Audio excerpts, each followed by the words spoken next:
Predict, pick, and prevail in your fantasy football leagues with Nick Giacobbe and Nick Cap.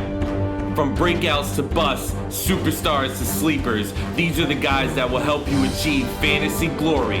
This is the PrimeTime Fantasy Podcast. Welcome, everybody, to Season 3, Episode 5 of the PrimeTime Fantasy Podcast, where we give you our predictions, our picks, with the hopes that we help you prevail throughout Week 2 and the rest of the 2023 fantasy football season. I'm your host, Nick Giacobbe. Joining me is Nick Cap. Nick, we're recording on a Monday night, right before Nick's going to the Monday Night Football game tonight. Jets-Bills, huge game, but we're through Week 1, basically. Week 1 is in the books, and how are we feeling with the fantasy landscape after just 1 week of football? So I took a look at some stats about the fantasy week, and personally, I had a great fantasy week altogether. That makes one of us. But based off of, this is the lowest Week 1 touchdown total from all games.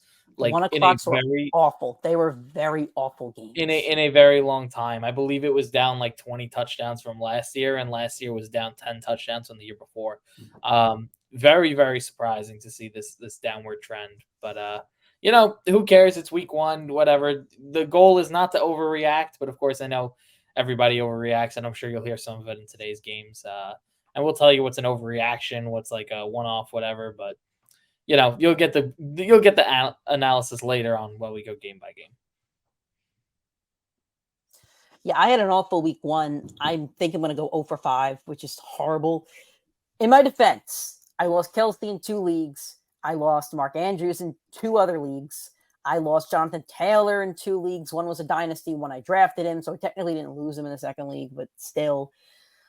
Listen, and then in that 5th league, I had Joe Burrow and Jamar Chase, who really stunk it up that we'll talk about. So rough Week 1 for me, but we're going to rebound, and that's okay, and we're going to have a lot of fun talking fantasy football, and yes, we'll get into it. So, if this is your first time listening to us, thank you so much for joining. This is the PrimeTime Fantasy Podcast. We do this show at least once a week. We're going to try for 2 days a week. I think my work schedule is going to allow it. Probably going to drop episodes for you on Tuesdays and Wednesday mornings. I know last year we were doing more episodes with the live show. Unfortunately, due to my job, that is not possible.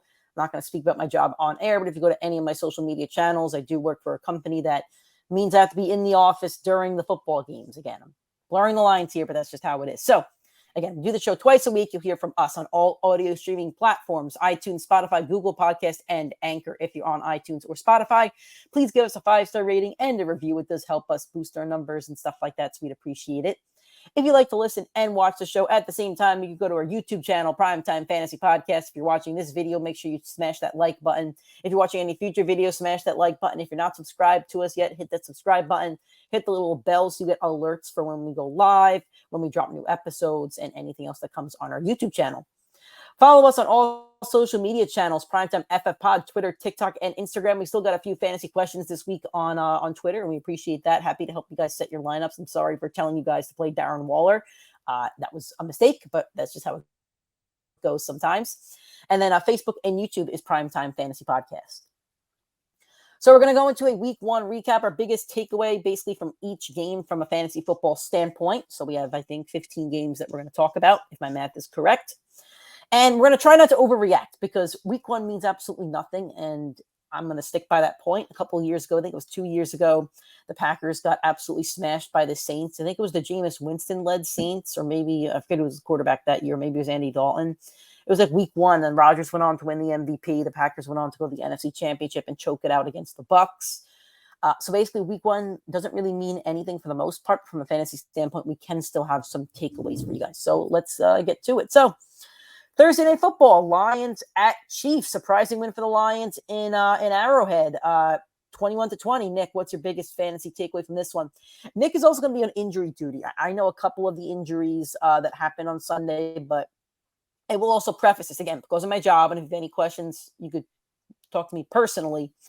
Because of my job, I was kind of laser focused on one specific game for the 1 o'clocks and kind of one specific game for the 4 o'clocks. So I did not catch everything that all of you caught and Nick caught. Again, if you go to my Twitter, my social media, you could kind of see where I work, and maybe that'll kind of explain to you why I'm not laser focused on the Octo box like I was the last few seasons. But anyway, Nick is also on injury duty. So when I ask for Nick to take, he will recap any injuries that we had. So the big one obviously is Travis Kelce.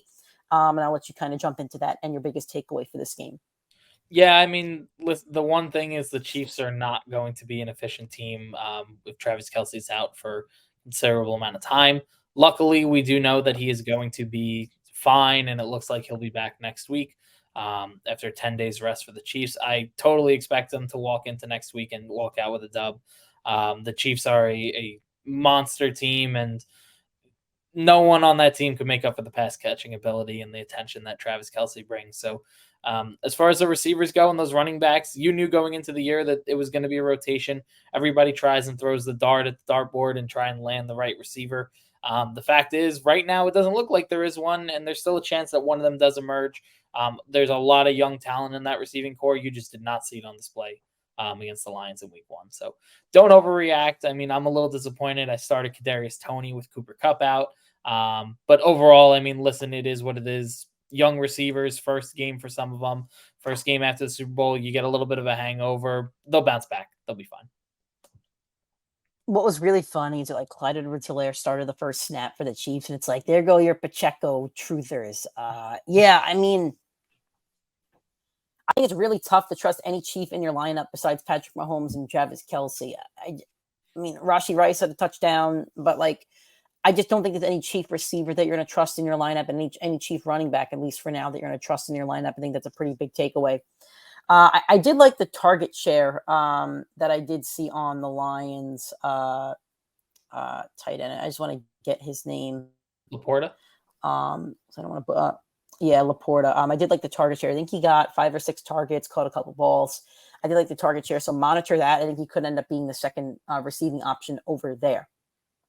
Lastly, Jahmyr Gibbs looked great. I know people were complaining about his usage, but the game didn't have a lot of scoring opportunities for either team. It felt like the drives were either really long or really short, and the time of possession was just, it felt kind of long at times, so it didn't feel like there was a lot of opportunity for Gibbs.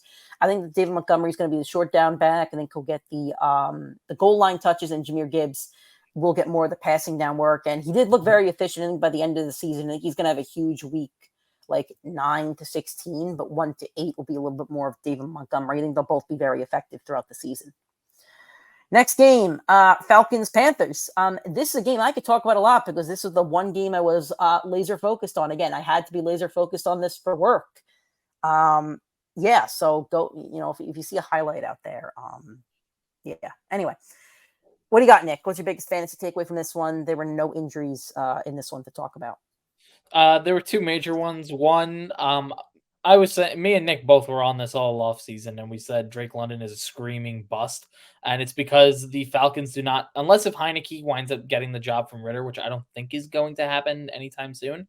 Ritter's 5-0 and has not thrown a pick. He's thrown 133 pass attempts without an interception in 5 games, and I think they've won a couple of those games. So yeah, I don't see them making a quarterback change. Arthur Smith's comments after the game were, "We don't care about fantasy football. Drake London's happy with the win, and we're happy with the win." So yeah, listen, they're not passing the ball. Those receivers, they had 18 pass attempts on the game. That's exactly what they averaged last year over the course of the season with Mariota. Like, there's just not enough ball to spread, and we know that Arthur Smith comes from Tennessee. He loves running the ball with Derrick Henry, and Algier and Bijan are going to be a very phenomenal duo. The Falcons last year were the number 1 team on the ground between Patterson, Mariota, Algier. Like, they were phenomenal on the ground, and they're going to have no problem doing it with this dynamic duo. I don't expect Pitts or London to be fantasy effective consistently enough to match their ADP, so that's why I faded them. And on the Panther side of the ball, I mean, I was screaming there is not a single pass catcher I want on this team.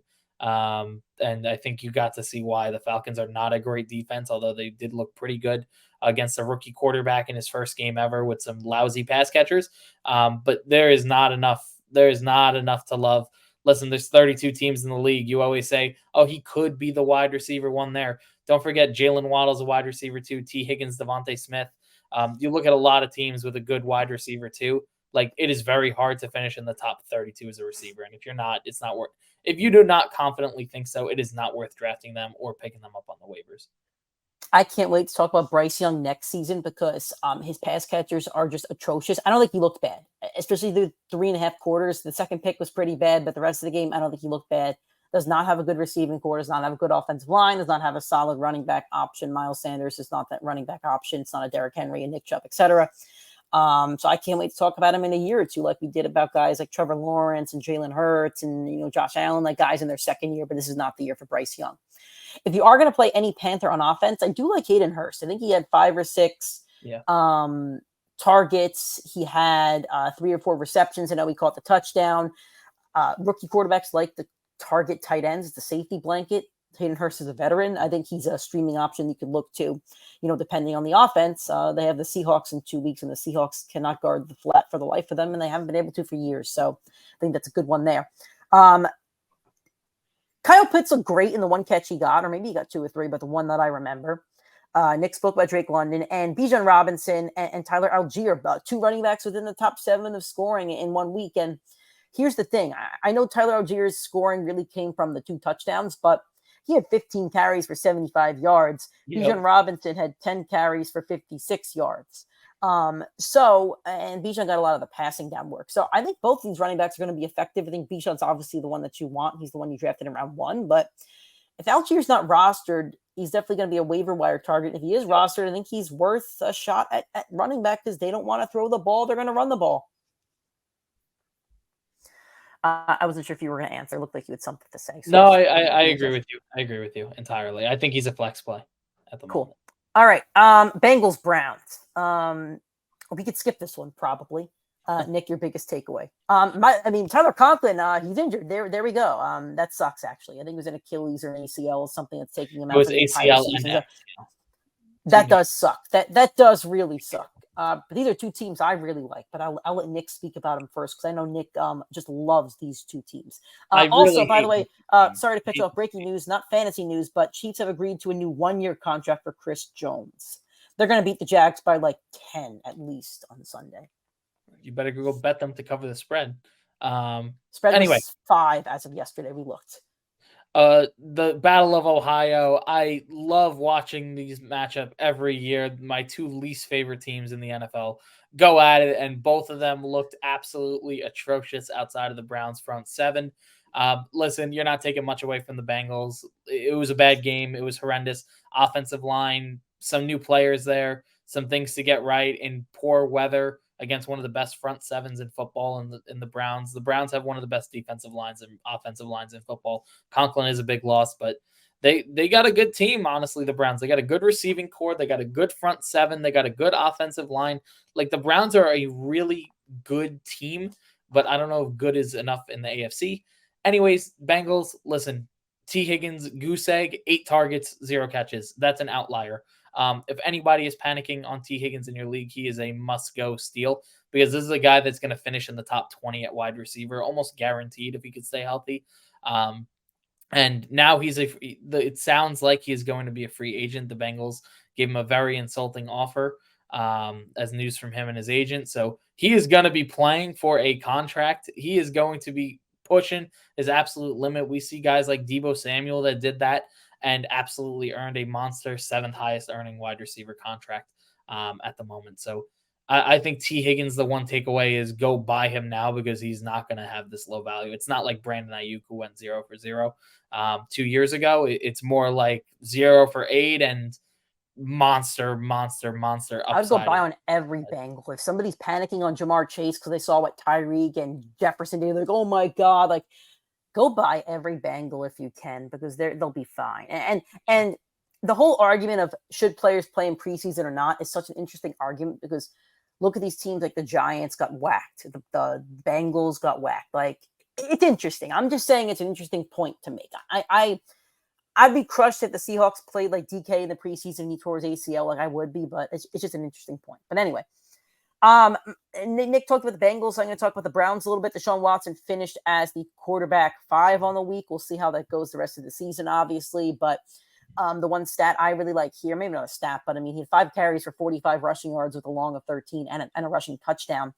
That's the Deshaun Watson of old. That's the Watson that was a top 5 fantasy quarterback. So if you took him at quarterback 9 or 10 in round 10, something like that, you might be reaping the rewards. We'll see where that goes. Some other notes for the Browns here. Nick Chubb had his typical 100-yard game with no touchdowns. Well, maybe the touchdown part isn't typical, but he also caught 4 balls, and that's great. If he can get 4 balls a week, he's really gonna, make that high ADP that you drafted him at. Because if he's not catching those 4 balls every week, it's gonna be tough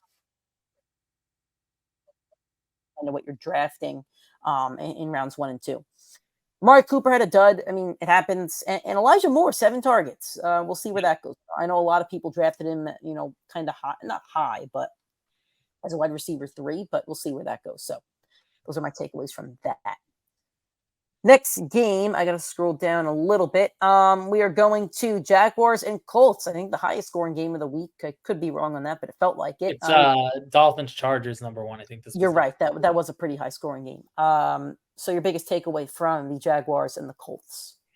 I mean, I think this is the game that I would focus in on. I think there's a lot of fantasy value here that was I think so too. ignored or overdrafted. Like Michael Pittman fell in a lot of drafts. He got a ton of target share. The only thing that worries me is I believe he got 5 or 6 of his targets on the last drive of the game. Having said that, the Colts are a team I expect to be playing from behind more often than not, and they did take a dominant lead early and then lost it in the fourth quarter. Calvin Ridley did not look like he missed a fucking snap in 3 years. He was phenomenal. He only finished with 16 points, but my God, like he was electric today or yesterday, 2 days ago, whenever you're watching. He had to finish with more than 16. He had 8 receptions, 100 yards, and a touchdown. That's a 24-point game. On Fantasy Pros, it says he finished with 16.1 on the week. No, this isn't standard. My apologies. Let me switch over to full PPR. I knew it was higher.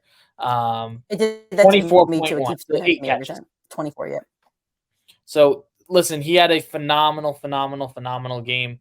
And he was the wide receiver 5 on the week, by the way. I didn't mean to cut you off, but he was the wide receiver 5 on the week.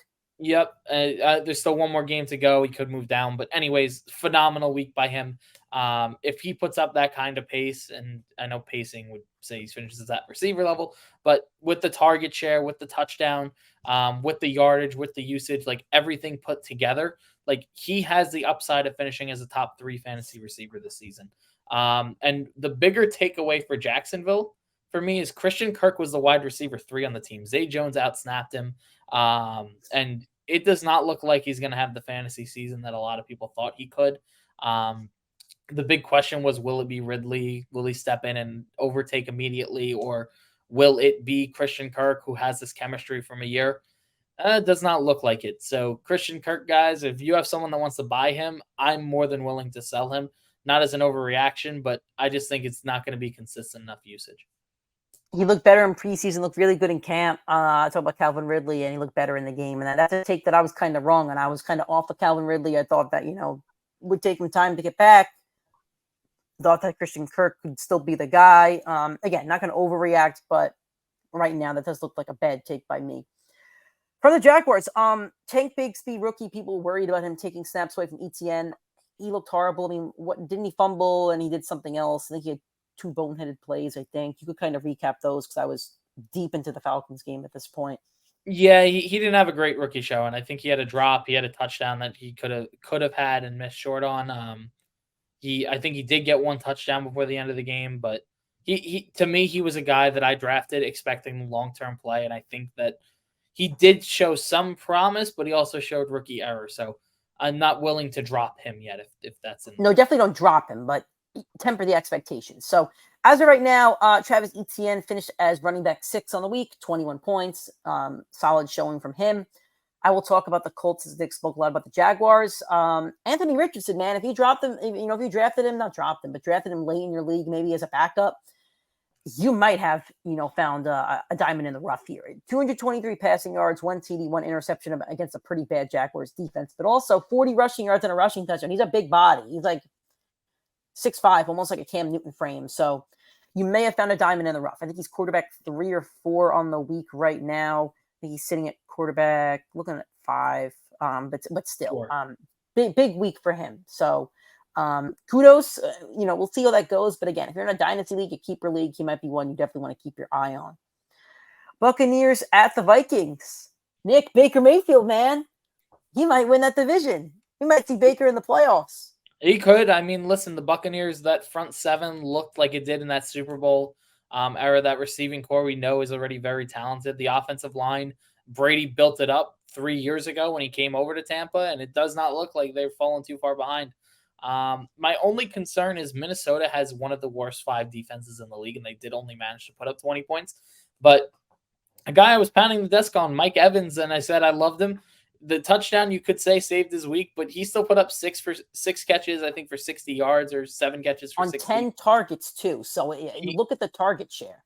He got the targets that you need from a dominant receiver, and I think there were only 7 or 8 receivers that put up 10 targets this week. So he is in some elite company. He's a guy that should not have fallen to your 6th and 7th rounds. I think that's going to come very clear very quickly. And he also dropped a touchdown, a wide open touchdown that he should have had in the end zone, which would have made him a top 5 receiver on the week. So I don't know why we skipped out on him. If he does get traded, which I don't think is going to happen if they could keep up wins and get like big upsets like this over the Vikings. Like he is going to continue to be fantasy relevant. Like for me, I am not fearing starting them unless if they have a matchup, like a horrendous defensive matchup. Like the Saints are a phenomenal defense. Maybe you consider that Evans-Lattimore rivalry. Like you don't want to play Evans there. But overall, I have no fear in playing my Buccaneers. The one that I think is going to catch a lot of hate and deservedly so, the running back for the Buccaneers is Rashad White. Very inefficient. He got the usage, but he was horrendously inefficient against the team that Tucker is one to watch. I have not said his name because I literally have him in. I mean, I could show you because why not? I mean, we're live on the podcast, not live, but we are recording the podcast. I have a list in my notes app, and the list says, I think it's fantasy players. So I'm going to show it right here. I keep a list every year of people to watch on the waiver wire. Sean Tucker. I can even show you when I created this. This is August 30th. I've had Sean Tucker pegged for a while. And yeah, I think he's one to watch. He's not on our waiver wire list this week, but he's one to watch. He could overtake that starting job. On the Vikings side, on the Vikings side of things, I mean, the pass catchers were awesome. Jefferson, 9, 150, 12 targets. Rookie Jordan Addison is going to be a big player for them. 4 receptions, 61 yards, and a touchdown on 6 targets. Even TJ Hockenson, he had 8 receptions on 9 targets, only at 35 yards, but this is your tight end that's still at 11 points. You got to be thrilled with that performance. And at least how that can progress over the season. In a game, they only scored 17 points, only 2 touchdowns. So not worried about that. I am a little worried about Alexander Madison. Did not look super efficient. The offense wasn't moving. 11 carries for 34 yards at 3.1 with his long of 9. Didn't love it. I mean, I don't see him getting lapped, but was not the production I hoped for. I'm not sure the line is too great, but I think they have the Eagles next week. They might have the Eagles next week. Vikings and Eagles. Yeah, Thursday, PrimeTime. That's rough. That's so rough. They're going to get killed. That's bad. That's really bad. PrimeTime Kirko, too. PrimeTime Kirk. That's going to be bad. I think he still have to play Madison because of how high he was drafted. But yeah, this is going to be a bad one. Okay. Next game that we have on the docket is Titans Saints. This was a miserable game. I don't know how long you want to spend on this. Miserable game. What do you got? There is a big thing that you need to watch and take out of this game. Tajay Spears outsnapped Derrick Henry over the course of the game. Derrick Henry did get passing work and did put up a good fantasy week, but I mean, that is beyond notable for week 1 of your season. He is a must add if he is on your waiver wire now. The Tennessee Titans are a team that love to run the ball first. They only have one reliable pass catcher, and he came on the team late into the offseason in DeAndre Hopkins. Like, this is a run first team that now is not pivoting off of Derrick Henry, but is now showing signs that they are willing to. And Derrick Henry is aging. I've loved him the entire offseason, and I still like him. I do not want to get rid of him, but keep your eye on that for the course of the season. I mean, if they get put up in a matchup with the Colts, and the Colts, I know they allowed a lot of points to ETN, but ETN had breakaway speed and was able to get away from them very easily. It is not going to be a great matchup for Derrick Henry, and they could look to pivot to a younger guy in Tajay Spears with more speed. DeAndre Hopkins, for those that are worried about him, 7 receptions, 65 yards, 13 fantasy points, 13 targets. Again, Tannehill is terrible. So that's what's holding him back, but his talent is still very much there. As for the Saints, The front seven of the Titans always been good under Vrabel, but the rushing attack wasn't there. But my guy Chris Olave was. Chris Olave, 8 receptions, 112 yards on 10 targets, been pounding the desk all off season on him. I think he finishes the wide receiver 9, I want to say. And Michael Thomas, too. If you drafted him late, 5 receptions, 61 yards, he looked kind of healthy. Derek Carr, a decent day, 300 yards and a touchdown. But the couple times I looked up at the TV, he looked terrible. I just have to say that. I don't know what you saw in the red zone, but the couple times I did glance up at that game, it just looked like he looked, I don't know. He did not. He didn't look good. And I think a large part of that is this Tennessee defense has been together for years. And this is the Saints' first time with Carr. They're always under Vrabel. Always good under Vrabel. Yeah, they're a very, very good team. And the Saints have always had a good roster, I feel like, for the last, feels like the last 10 years, they've always had, a well-built roster, and they never really had the quarterback play outside of Breeze to support it. But anyway, listen, week 1, new team. I don't want to take much away from the week other than that Tajay Spears thing. I think that's a big one. Sure. Up next, San Francisco 49ers at the Pittsburgh Steelers. Your biggest takeaway, and again, keep mentioning any injuries that we might have. I don't think anything in this game, though.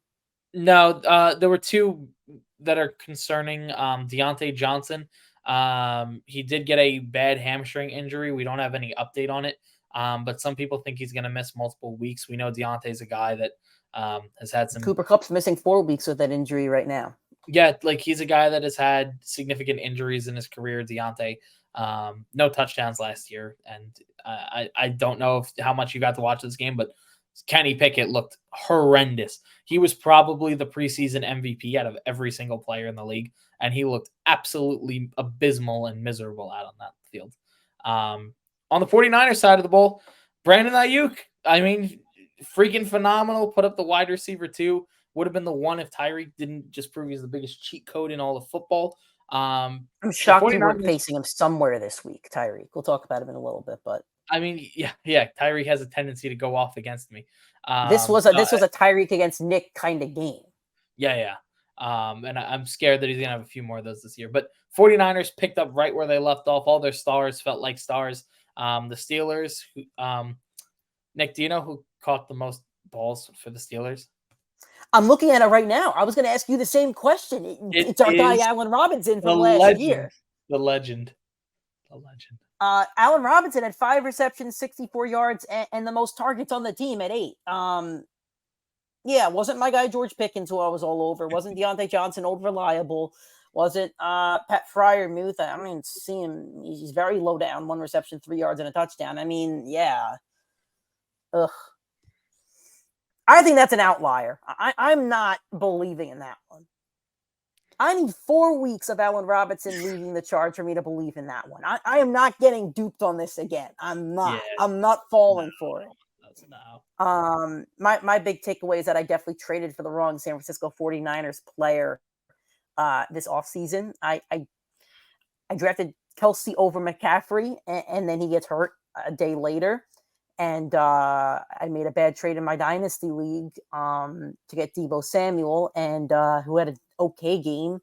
But yeah, my dynasty team has Deebo Samuel and George Kittle. And my big takeaway here, I've been pounding the desk, the offseason to fade George Kittle, and he's a tight end I don't want. And he's like the 5th option or 4th option on his offense. And this showed it.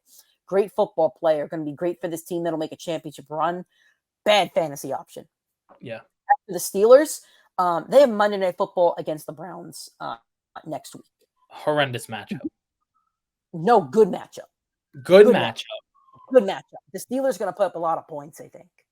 After what happened to the Bengals offense and Joe Burrow? That's an outlier. They play them tough. I don't know. The Browns play the Bengals tough. A, B, week 1 means nothing to me. 2 years ago, the Packers got smashed by the Saints in Lambeau, and then Rodgers wins an MVP. The Steelers won't win that game, but that is that is screaming under. That game is Steelers by 10. Steelers by 10. Okay. Cardinals at Commanders in the toilet bowl game of the week. The toilet bowl, for sure. The toilet bowl. I mean, the only takeaway I really have. Do you want a Cardinal in your lineup? I mean, James Conner looked okay. He had 62 yards. Was fine. He got the passing work, but he had 5 receptions too. So you know what, Conner, I will put in my lineup. Everybody else, I don't think I want them touching my lineup.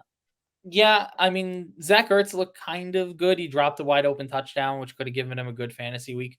But outside of that, I mean, Josh Dobbs was absolutely horrendous until Kyler Murray is the quarterback.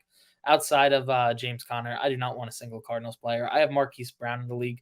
Luckily, I have the depth at receiver to bench him and flex, So do so I. I had him on the bench anyway, so I'm not too worried. As for the Commander side of the ball, Brian Robinson, that is his backfield. That is totally his backfield. Yep, not Antonio Gibson, so I have him on a Nope. team, and I'm not thrilled about it. Nope, not even close to his. He has no shot at taking over that backfield. No. None. And as for the receivers, leading receiver in terms of targets was Logan Thomas. Not Scary Terry, not Jahan Dotson. Nope. So that's fantasy for you. All right. Texans at Ravens, another kind of toilet bowl. The Ravens won 25-9, but they looked not great against the Texans. Yeah, it's fair to say. I agree with that. I think there's a couple good takeaways from this game that I think are going to be good for fantasy. Obviously, sucks that J.K. Dobbins went down for the year, second time in his 4-year career. Let's talk about that before we talk about anything else, because J.K. Dobbins was drafted maybe rounds 5 or 6. Technically never really healed from that first injury, I think. I don't think he was fully healed. Then he had another injury going into this offseason that kind of lingered, and then he tears the Achilles, I believe. Yep, and the worst part is, like, he clearly looked like it was going to be his backfield, like, in this game. Like, there was nobody running with him, and then he pulls up, gets hurt, like, on a near touchdown, and done for the year. Like, yep. Absolutely horrendous way to go out for him. I feel bad for the person of J.K. Dobbins for what happened. But for your fantasy team, listen, Mark Andrews is needed on that offense, and even without him, this team was able to put up 25 points against a lousy Texans team. I think C.J. Stroud looked pretty good considering first game, Harbaugh, like, tough matchup. Tough defense Like, for a rookie.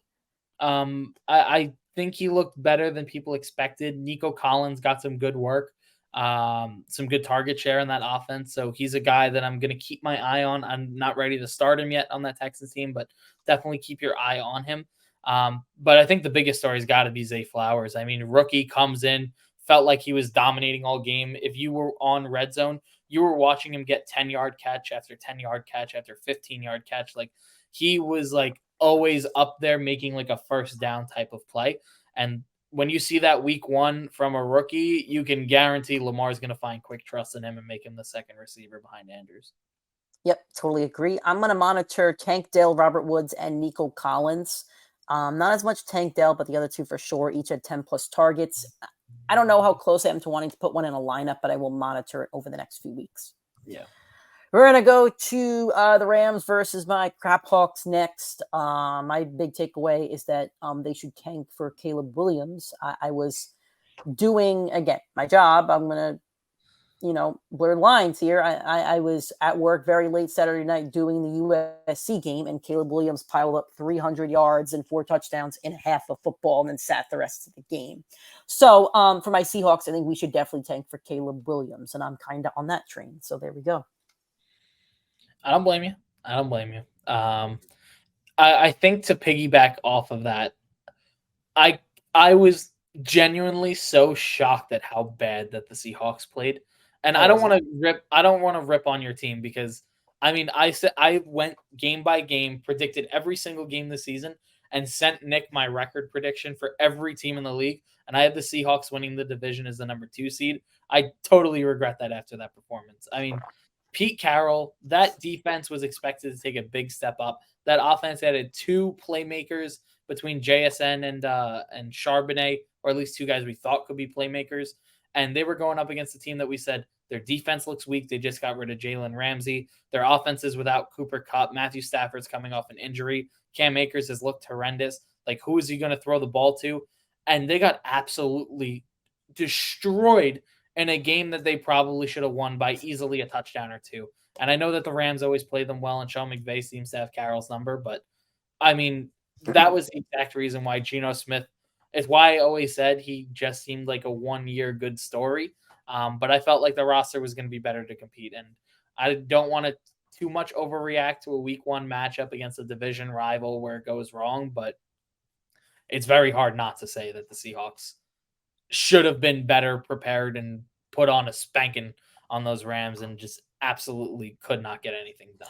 Well, here's my thing, and I said it to everybody at the office this week. I said it to my friends, said to everybody, bet the Rams this week. I said it since Monday. First off, the Rams have played them tough with Jeff Fisher at coach and then McVay, obviously. I think they've only beaten McVay maybe once, maybe twice. The last time they beat McVay was last December. His quarterback was Baker Mayfield. Aaron Donald wasn't on the field. Cooper Kupp wasn't on the field. They won that game by 4 points. So I said to myself, McVay's getting Stafford back. He has Donald back. They're going to win this football game. I said it all week, and I was 100% right about it. It didn't help that Seattle got hurt. Didn't help that the team is super young. Didn't help that on the defensive side, they are missing Devin Witherspoon, the first-round pick, and Jamal Adams. But they look like the same old Seahawks. If you look at the play chart of where the passes went, they all went in the middle. And I love Bobby Wagner.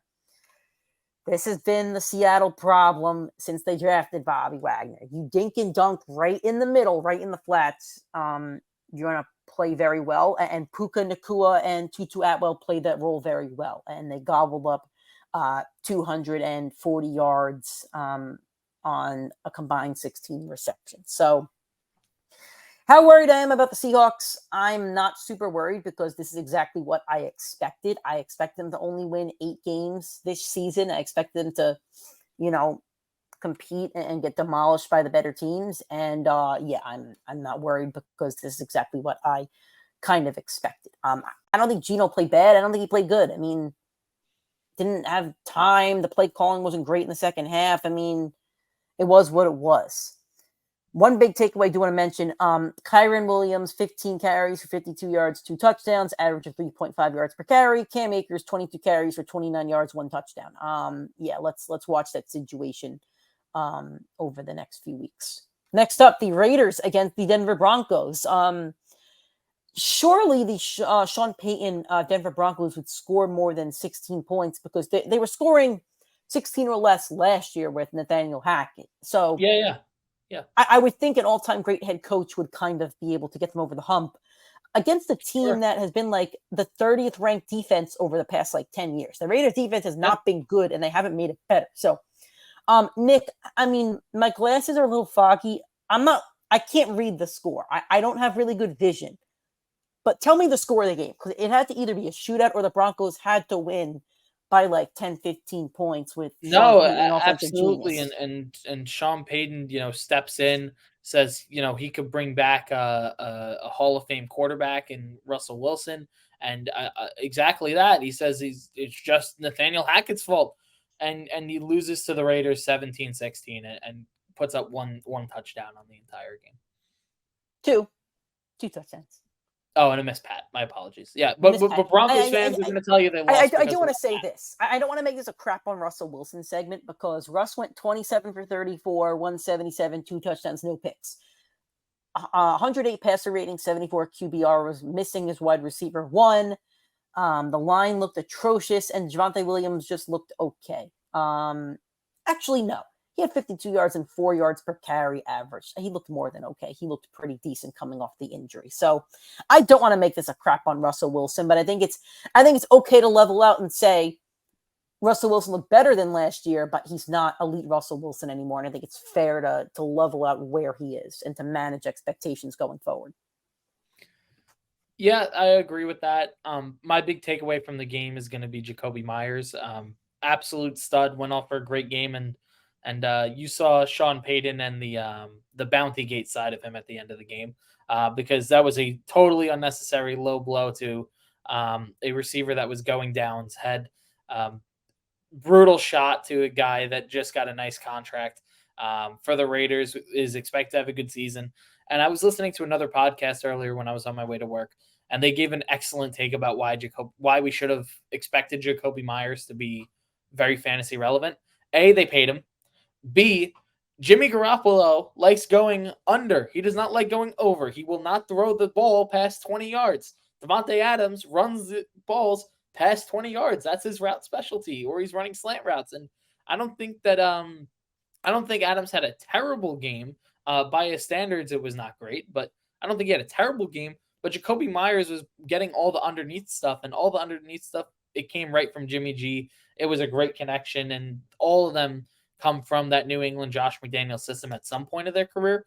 And it seemed like instantly day one against a team that has a very good defense. The Broncos, no one's taking anything away from their defense, just their offense. We're still able to get efficient passing, and Jacoby, I think he is very clearly going to be, I don't want to get into it now, but if he's on your waiver wires, he is a must add to your team. And I think he's going to get overlooked because he's injured. He's going to have a concussion for a week. He's going to be out, and people are going to miss him on the waiver wire. Like, he is a must add in your league. He is someone that I think you should spend a hefty amount of fab on. He's someone I think that 2 weeks from now, when he comes off the concussion, is going to be a must start in your lineup. He's going to be a must flex. Like, I think you need to add him, and I think you need to target him now before it's too late. All right. Next game is the Eagles. Did I give my take on this? Yes, I did already. I gave my take. Eagles at Patriots for the Tom Brady, not retirement, but ceremony. Your biggest takeaway from this one?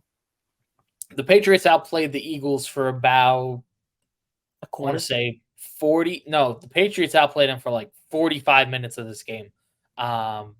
The first quarter was an absolute destruction of Mac Jones. And then they said, let Mac Jones cook, let him throw 54 times. Massive outlier for him in his career. You're not gonna see him throw 50 times again this season. It won't happen. And you saw Belichick's age in this later coaching. Ezekiel Elliott got on the field way too much in quality time. But I warned you earlier when we announced the news. I don't think that was an outlier. I think it's going to keep happening. You think 50 passes is going to keep happening for Mac Jones? No, but I think Zeke's going to be on the field a lot more than people thought. Yeah, yes. I'm saying that there's two separate takes. It's the he should not be on the field more. And Ramondre did look like the better back, clearly. I mean, the Eagles' front seven is the scariest in the league, I think, outside of the Niners. So maybe the Jets this year too. But that's another topic for not a fantasy show. Ramondre Stevenson is the better back out of this field. This was such an outlier, I think, for the Patriots. They're going to have the opportunity to manage the clock a lot more. That's more Belichick style. You will not see Mac throw for 50 times. Kendrick Bourne, massive outlier to me for a game. I do not trust him. I think you could add him if you had one of the better weeks, and you're going to pass on those guys like the Rams, pretty much the entire Rams special players, and Jacoby Myers and the Ravens running backs, whatever. I think you could take your shot on him, but again, I still do not trust playing him. He's going to get shadowed by Sauce Gardner in 2 weeks. I don't remember. Maybe they play Miami next week, I want to say. They do on Sunday Night Football. So, there could be opportunity in that game, but not trustable yet. Not trustable, but rosterable. My big takeaway is the Eagles' backfield is the Eagles' backfield. It's kind of what we expected, but also really funny. Rashad Penny, I know they put him on a 1-year contract. Healthy scratch. DeAndre Swift, they paid him 1 carry for 3 yards. After the game, Sirianni stated something like, we have to get him more than a carry, or anytime you come out of the game with 1 carry, it's a bad game, or whatever he said. You're the coach. What do you mean? Like, if you want him to get carries, that's your job, I think. Yeah, that's the Eagles' backfield for you. All right, Miami Dolphins at the Los Angeles Chargers. Hands up if you traded Tyreek Hill like an idiot. So there we go. Not happy with that one. Tyreek Hill, wide receiver 1 on the week. Tua Tagovailoa, quarterback 1 on the week. Tua Tagovailoa shutting up all the haters, and I'm a Tua fan. I'm a part of the, what do they call it? The Tuan or something like that, or whatever his fan base is. It's a really funny, stupid name.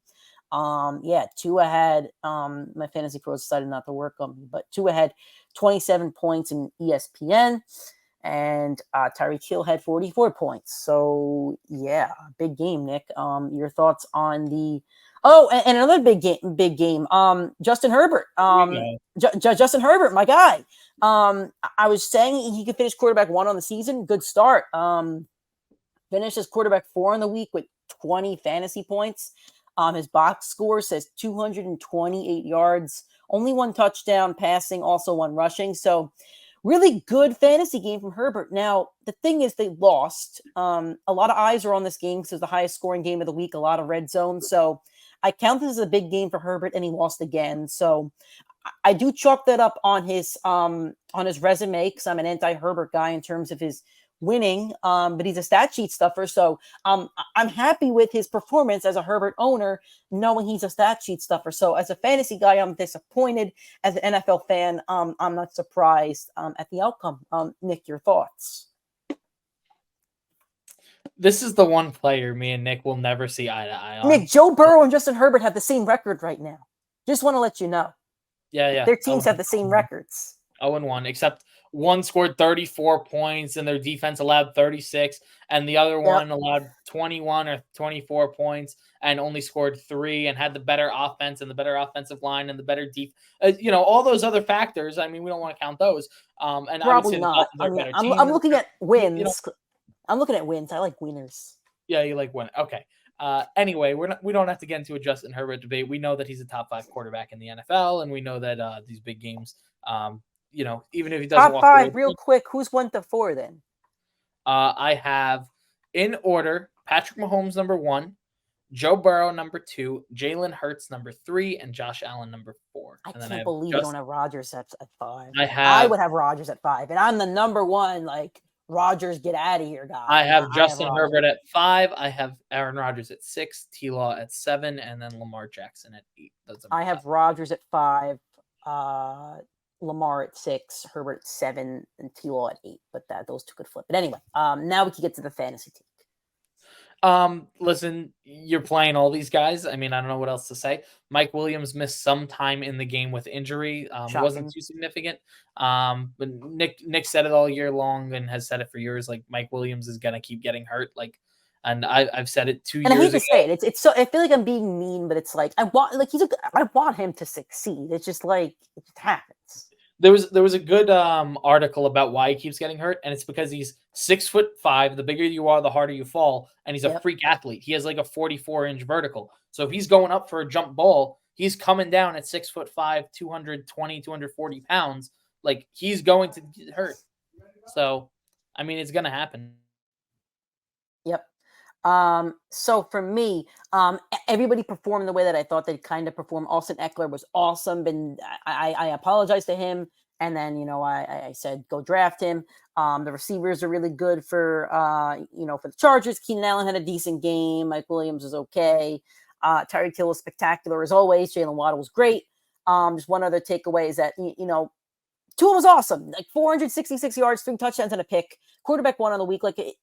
Him, Anthony Richardson, some guys that if you drafted them late, that's just kind of how it went. So, all right, Giants Cowboys. We are running a little bit short on time because Nick is going to the Jets Giants game tonight. So we're gonna Jets Bills game. So we're gonna wrap up here. We do a waiver wire segment real quick after this. But your biggest takeaway from Cowboys Giants? I think this is a little bit of an outlier game for me. I mean, it's definitely an outlier. The one thing I would take away is it's exactly why defense should not skew your fantasy points too much. Listen, the Cowboys defense was the 2nd highest score in all of fantasy and standard leagues, the number 1 over Tyreek Hill. They put on a phenomenal game as 11 players. That's not a better game than Tyreek Hill put on. Tyreek Hill put on an all-time performance. The Cowboys, of course, put on an all-time performance. But listen, I mean, that is such an outlier, and it should not be that way. But I've defended Mike McCarthy for years, saying he's one of the most underrated coaches in football, and I will continue to pound that desk and stand by that take. And I am proud that he outcoached somebody that was getting, massive love last year in Brian Dable. The Giants' O-line is horrendous, but Darren Waller, 3 receptions, 36 yards and 5 targets. I know it's not what you wanted, but they got blown out. He'll be fine going down the rest of the season. I'm not super worried about that. And if you drafted Tony Pollard early, like I did, 70 yards, 2 touchdowns in a blowout game, only 2 receptions. But, I'm not super worried about that. He still had over 20 fantasy points. So solid game. Okay. Waiver wire. Nick, who are you looking for on the waiver wire this week with that coming up on Wednesday? I think the biggest targets have got to be those Rams players. I think Kyren Williams for me is the number 1. They proved that, again, Sean McVay's offense is going to run as Sean McVay's offense wants to run. And Kyren Williams, clearly the better running back, clearly outsnapped Cam Akers, clearly got better usage and more quality usage in bigger moments. To follow that up, I mean, listen, if you're going for wide receiver, I said Jacoby Myers already. I love him. I absolutely trust him in my lineup immediately coming off this concussion injury. And then I'm looking at those Rams receivers. If you need a guy for week 2, week 3, if you had Cooper Kupp go down and you took Van Jefferson, Puka Nacua is the absolute target for me. I think he had 15 targets in his first rookie performance. Like, Yep. I'm not going to say they're going to go up, but I expect if Stafford is going to trust a receiver like that early on, he's going to continue to trust him. Yep. I think a couple names here: Puka Nacua. I have Jacoby Myers. I think those are my top 2 favorite receivers. As for running backs, I like Kyron Williams, and I also like Justice Hill for the Ravens. Those are my 2 there. If you're looking at quarterbacks, Jordan Love had a really good game. We did forget to talk about the Bears game. I'll get your thoughts on that in 1 second, but I think Jordan Love and Anthony Richardson are 2 names you could target at quarterback. I think Nick may have just lost connection. I know he's coming back. 1 second. All right, Nick's back. There we go. So I think those are all guys that you could be targeting for next week. So real quick, Nick, before you get out of here, I know you have to get to your Jets game, but your big fantasy takeaway on the Bears and the Packers. Listen, the Bears, DJ Moore. You saw it again. DJ Moore gonna DJ Moore. And I was starting to like him at the end of the fantasy, like when we were drafting, but Justin Fields was not as good as I thought he was going to be week 1. I do think he sets a high floor for himself with that rushing ability. Yep. And I do think he's going to have better games to come. Rushing wise, Rashawn Johnson did look like he was going to be the lead back. I think he had the most snaps too, so watch that. If he's on your waiver wire, you should also target him if he's on your waiver wire. For sure, and the Bears were another team that were top 5 in rushing last year. A large part of that was Justin Fields and David Montgomery and Khalil Herbert. So you could be looking at another 3-headed backfield with the 3 of those guys this year. And on the Packers side of the ball, they looked freaking phenomenal, and Christian Watson was out. So I don't know what we're going to see from them, but you're looking at a team that played phenomenal without their wide receiver 1 on the team, their clear pass catching number 1 option, a lot of rookies, a lot of second year with not a lot of snaps on that team.